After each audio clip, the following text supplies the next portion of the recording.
नमस्कार। एक बार पुनः मैं डॉक्टर ममता मेहरा मगध विश्वविद्यालय बोधगया से आप सभी के समक्ष एक नए विषय के साथ उपस्थित हूँ। स्नातकोत्तर प्रथम सेमेस्टर के प्रथम प्रश्न पत्र जो कि वेद से संबंधित है और नवीन पाठ्यक्रम में उसे CC1 क्रमांक दिया गया है। तो इस CC1 प्रश्न पत्र में अनेक वैदिक सूक्त सम्मिलित हैं और उनमें से ही एक वैदिक सूक्त सोम देवता से संबंधित है, जिसे हम सोम सूक्त कहते हैं। तो आज हम इसी सूक्त के विषय में चर्चा करेंगे और सोम देवता के स्वरूप को भी जानने का प्रयास करेंगे। आरंभ करते हैं। सोम, यह जो शब्द है सोम, यह पेशनार्थक सुक धातु से निष्पन्न होता है। ऋग्वेद के अनुसार सोम पर्वतों पर उद्भूत होता था और इसका विशेष संबंध मूंजवत पर्वत से था।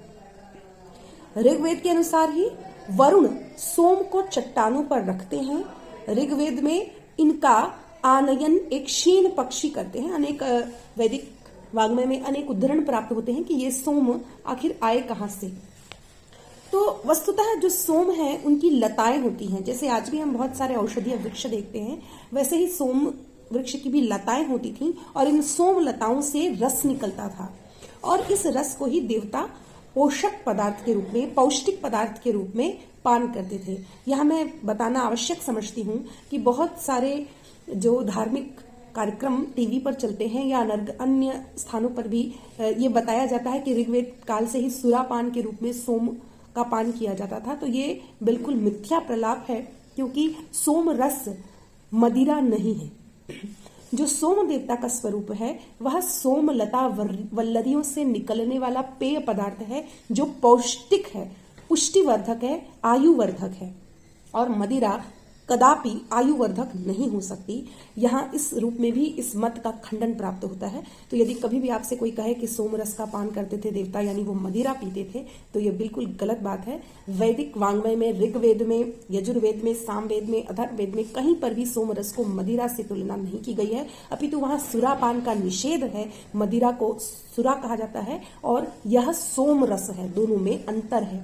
तो सोम रस को आप मदिरा न समझें, ये पहली प्राथमिकता है। और कभी भी इस बात की कहीं चर्चा हो तो आप इसका खंडन कर सकते हैं कि सोम रस पुष्टिवर्धक है। जैसे आज भी हम बहुत सारे एनर्जी टॉनिक पीते हैं, पुष्टिवर्धक, आयुवर्धक, ऊर्जावर्धक बहुत सारे आज भी पेय चलते हैं जो मेडिकेटेड होते हैं, जिनका औषधीय गुण होता है। उसी तरह से ये भी औषधीय गुणों से भरपूर सोम रस है और इसकी उत्पत्ति सोम की लताओं पर होती है और ये लताएं चट्टानी प्रदेशों में, पर्वतीय प्रदेशों में प्राप्त होती हैं। तो उसी का वर्णन सोम सूक्त में अनेक स्थानों पर हमें प्राप्त होता है। यह जो सोम है यह सर्वोत्तम औषधि मानी जाती है और यही सोम वनस्पतियों का अधिपति भी माना जाता है। यहाँ सोम रस को सोम देवता के रूप में माना गया है।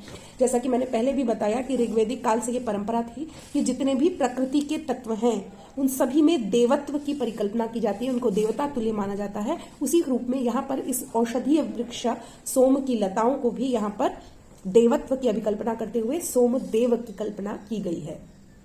और यह जो सोम है यह वनस्पतियों का अधिपति है, यानी वनस्पतियों का इसे स्वामी कहा गया है और यह झुकी हुई शाखाओं वाला एक विशाल वृक्ष इसको हम कह सकते हैं। यह रोग का शमन करने वाला है और दीर्घायुष्य को प्रदान करने वाला है। सोमपान अमरत्व प्रदान करता है और ऋग्वेद में इस सोम को वृत्तहन, वृत्राणाम हंता, वृत्त नामक राक्षस का हनन करने वाला कहा गया है। ऋग्वेद के अनुसार वविस्वान, कृत और आप्त्य सोम के प्रथम सवन करता है। सवन करता अर्थात सोम के रस का प्रयोग करने वाले। अब इस सोम सूक्त की यदि बात करें या सोम देवता की बात करें तो सोम देवता ऋग्वेद में एक प्रख्यात देवता माने जाते हैं और ऋग्वेद का जो संपूर्ण नवम मंडल है, 9वां मंडल है, उसके 114 सूक्तों में और उससे इतर भी अन्य मंडलों में भी, नवम मंडल तो पूरा का पूरा सोम देवता को समर्पित मंडल है, जिसमें कि 114 सूक्त हैं और सब सोम देवता को समर्पित हैं। इसके अलावा भी अन्य ऋग्वेद के अनेक मंडलों में भी लगभग 6 के करीब सोम सूक्तों का वर्णन है और जिसमें सोम देवता की स्तुति की गई है। इसके अतिरिक्त आंशिक रूप से भी लगभग 4-5 सूक्तों में यत्र तत्र सोमदेव का गुण कीर्तन हमें वेदों में उपलब्ध होता है। यह जो सोम देवता है यह स्वतंत्र रूप से वर्णित होने के साथ साथ इंद्र, अग्नि, पूषा और रुद्र के साथ भी युग्म के रूप में, जोड़े के रूप में भी इनका वर्णन आता है। तो इस प्रकार से अनेक सूक्तों में कहीं न कहीं किसी रूप में सोम देवता की स्तुति और सोम के महत्व का अवचिंतन हमें वेदों में प्राप्त होता है, और इस दृष्टि से यह अत्यंत महत्वपूर्ण सूक्त हम इसे मान सकते हैं। यदि इसके स्वरूप की हम चर्चा करें तो जैसे अन्य देवताओं के स्वरूप विन्यास की चर्चा वैदिक सूक्तों में हमें प्राप्त होती है, उसी रूप में इनका भी स्वरूप हमें, स्थूल स्वरूप इनका हमको कुछ रूप में देखने को मिलता है। नवम मंडल में मुख्यतः स्थूल सोम का निरूपण हमें प्राप्त होता है, और सोम लता पीसने से लेकर सोम रस के बनने तक की पूरी प्रक्रिया में जो लोग लगे होते हैं उनके लिए भी वहां पर शब्द विधान किया गया है और उनके स्वरूप का बखान किया गया है। जैसे कि सोम लता के पीसे जाने वाले अंश को अंशु कहा जाता है। डंठल के अतिरिक्त समूची सोमलता को अंधस कहा गया है। उसी तरह से सोम के लिए इंदु शब्द का भी प्रयोग किया गया है। इंदु का अर्थ होता है दीप्तिमान बिंदु, वह बूंद जिससे कि दीप्ति हो, जिससे कि ओजस्विता प्राप्त हो, वह इंदु है, और वह शब्द सोम के लिए प्रयुक्त होता है। द्रप्सप, इसका भी प्रयोग हमें सीमित स्थानों पर प्राप्त होता है। तो सोम रस के लिए मधु शब्द का भी प्रयोग मिलता है, पितु और मद शब्द का भी प्रयोग हमें मिलता है, लेकिन यह मद मदिरा वाला नहीं है, इस चीज का आप ध्यान रखेंगे। काष्ठ पात्रों में रखे हुए सोम रस को अनेक स्थल पर समुद्र शब्द से भी अभिहित किया गया है। इस सोम का रंग बभ्रु, अरुण एवं अनेक बार हरित बताया गया है। तो यह जो सोम की लता, उसको पीसने के कारण वह हरा हो जाता है, और कभी कभी जो पकी हुई सोम लताएं होती हैं जब उनका रस निकाला जाता है तो वो बब्रू यानी हल्का भूरे रंग जैसा, या अरुण थोड़ा थोड़ा लाल रंग लिए हुए होता है। इस सोम को ऋग्वेद में 3 आवासों वाला कहा गया है। एक स्थल पर इसके आवास को परम व्योम कहा गया है।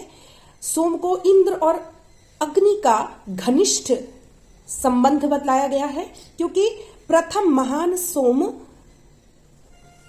इंद्र के द्वारा पिया गया है और द्वितीय सोम की ही भांति यज्ञीय देवता माने जाते हैं। तो अग्नि के साथ सोम का संबंध क्यों है? क्योंकि सोम और अग्नि दोनों ही यज्ञ में यज्ञीय पदार्थ के रूप में, यज्ञीय तत्व के रूप में प्रचलित है और यज्ञीय देवता माने जाते हैं। और इंद्र के साथ क्यों घनिष्ठ संबंध है? क्योंकि इंद्र को सोमरस अत्यधिक प्रिय है।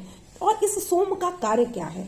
तो इस सोम का कार्य जो है उसको भी ऋग्वेद में अनेक स्थानों पर बतलाया गया है। सोम को ऋग्वेद में ऊक्षा, वृषण और वृषभ एवं त्वरित गति युक्त कहा गया है। सोम रस के पीत वर्ण होने के कारण इनके शारीरिक गुणों को प्रकाशमान बतलाया गया है। ये सूर्य की भांति अपनी रश्मियों एवं से पृथ्वी एवं स्वर्ग को आपूर्ण कर देते हैं। यानी सोम रस का प्रयोग करने से सर्वत्र ऊर्जा और दीप्ति आती है। सोम रस को अत्यधिक शक्तिप्रद बतलाया गया है, और इसके पान के प्रभाव से ही इंद्र ने वृत्त नामक असुर का भी, दुर्धर्ष शत्रु का भी संहार कर दिया था। इसलिए सोम को इंद्र के सदृश वृत्तों का हंता माना जाता है, क्योंकि इंद्र के द्वारा जब वृत्त का हनन हुआ, उसका संहार हुआ, तो उस समय सोम रस का पान करने के कारण ही वह ऊर्जा और शक्ति, वह बल इंद्र को प्राप्त हुआ था। इसलिए सोम को भी वृत्र नामक राक्षस का हंता माना गया है। सोम देवता अपने उपासक को प्रचुर धन, भोजन और अश्व आदि प्रदान करते हैं। वह शत्रुओं से उनकी रक्षा करते हैं और राक्षसों का संहार करते हैं। इसलिए अन्य देवताओं की भांति इनको भी रक्षोहन इस विशेषण से विशेषित किया गया है। ऐतरेय ब्राह्मण के अनुसार चंद्रमा देवताओं का सोम है, इसीलिए चंद्रमा का भी एक नाम सोम होता है, और उसी चंद्रमा के को सोम नाम कहने से ही जो चंद्रवार होता है उसे सोमवार कहा जाता है। शतपथ ब्राह्मण के अनुसार देवताओं का अन्य सोम अर्थात चंद्रमा है। छांदोग्य उपनिषद के अनुसार भी सोम चंद्रमा ही है। इस प्रकार से अनेक ब्राह्मण की ग्रंथों में जो गाथाएं आती हैं उनमें चंद्र कलाओं के परिवर्तन के कारण देवताओं और वित्रों द्वारा सुधा रूप सोम के पान का विवेचन प्राप्त होता है। तो सोम मूल रूप से आप समझेंगे तो एक द्रव्य है, पदार्थ है, जो कि सोमरस है। और वह कहां से निकलता है? सोमलता वल्लरियों से।